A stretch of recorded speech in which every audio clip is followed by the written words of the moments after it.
Who is she? A vulnerable girl behind the dazzling image of a superstar? To answer that question, the OSSA team found 4 tragic stories, which crucially changed Rihanna's beliefs on love, business, and self-dependence. Hi, this is Clive, and you are watching OSSA. Story number 1. Friends with a Monster. The story starts with an intimidated 10-year-old girl sitting in the corner of a small bungalow in Barbados. Her dad just came back home totally wasted, having spent half his paycheck on alcohol and crack. She knows that any minute now, his temper will probably make him get physical. Could it get any worse? It did. Soon thereafter, her father lost his job and food became scarce.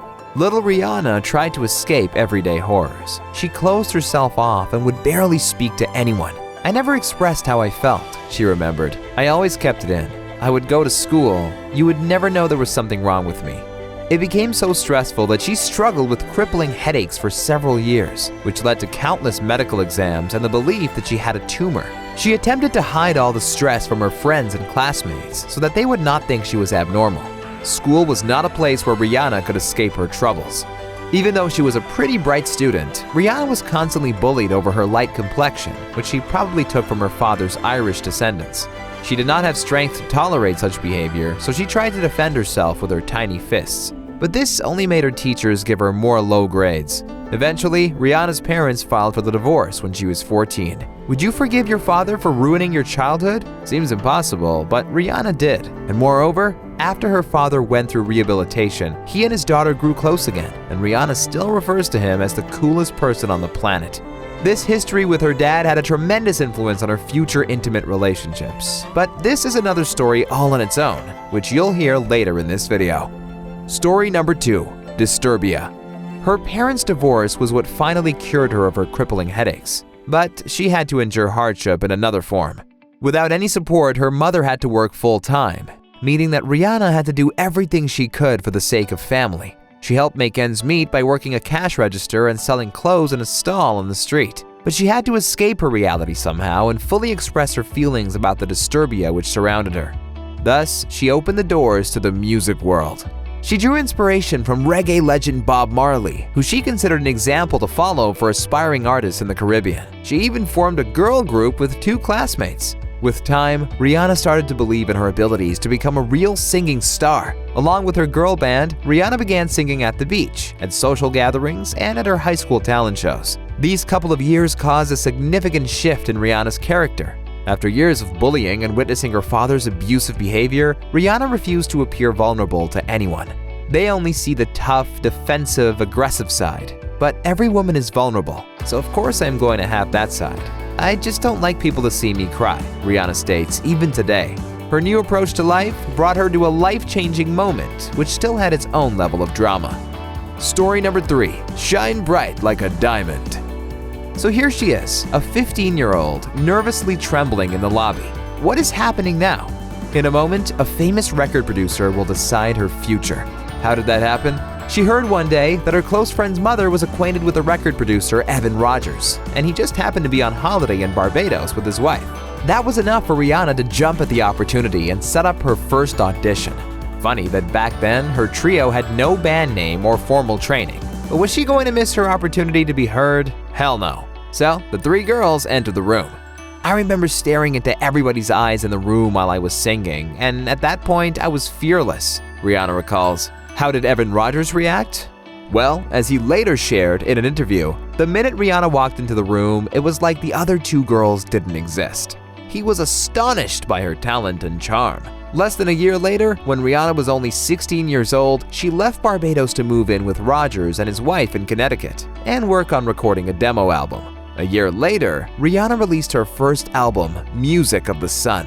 When I left Barbados, I didn't look back, she said. I wanted to do what I had to do, even if it meant moving to America. It was incredibly tough for the teenage girl, but she took that risk. Story number 4. She loved the way he lied. She was immediately caught in a crazy whirlwind of international glory. With her new hits like Umbrella and Take a Bow, Rihanna effected a transformation from cute teen pop princess to superstar and sex symbol, although her personal life had just begun to take a turn for the worst. She first made gossip column headlines in 2006 when rumors swirled that she was having an affair with her mentor in those days, Jay-Z.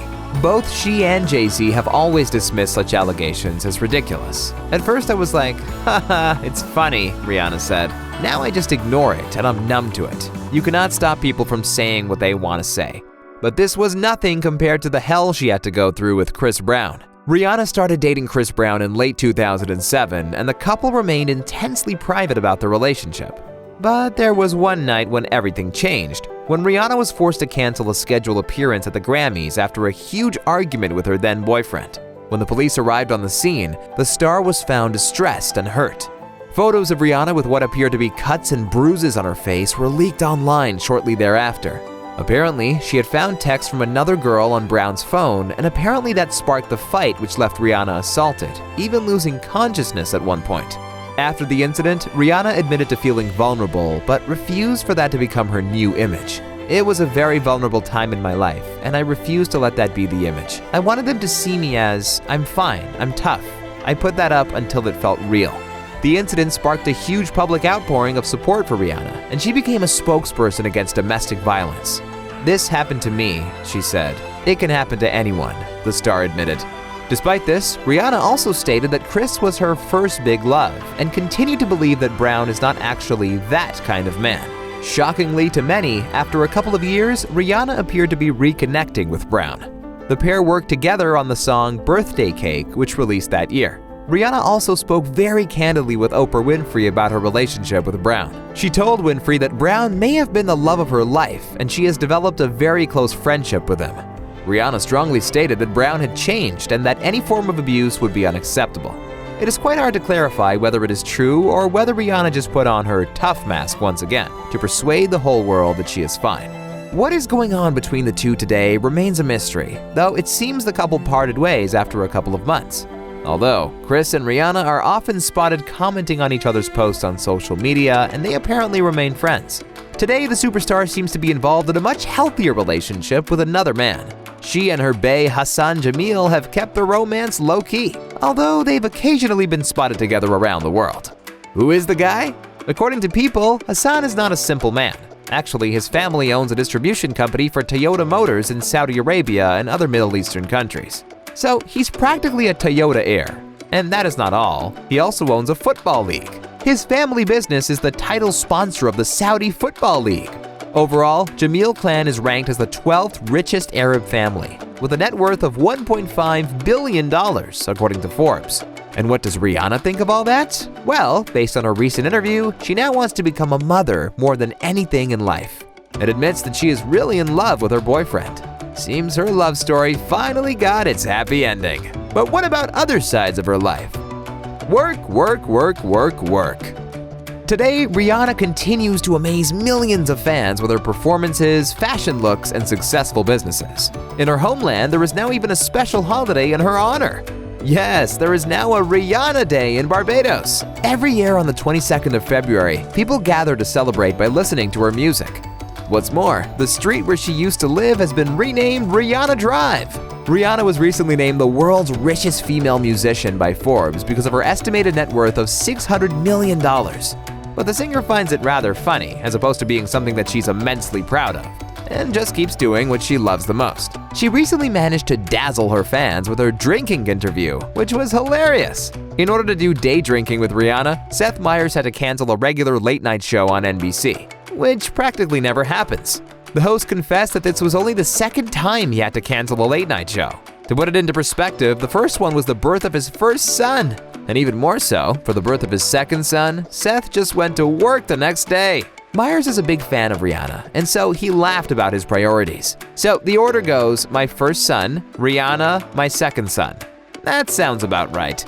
Anyhow, Seth convinced Rihanna to day drink with him and made her the best cocktails ever. For instance, the first was named Under My Rumbrella, another is Diamonds in the Rye, and the most hilarious one, the bitch better have my bunny, i.e. a hollow chocolate bunny full of tequila. Two stars seem to have the most pleasant time together, making viewers believe that their lives are full of roses and sunshine.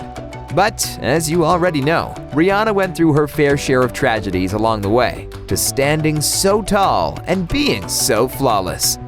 Thank you for staying awesome. Subscribe for our channel to get more videos about your favorite stars.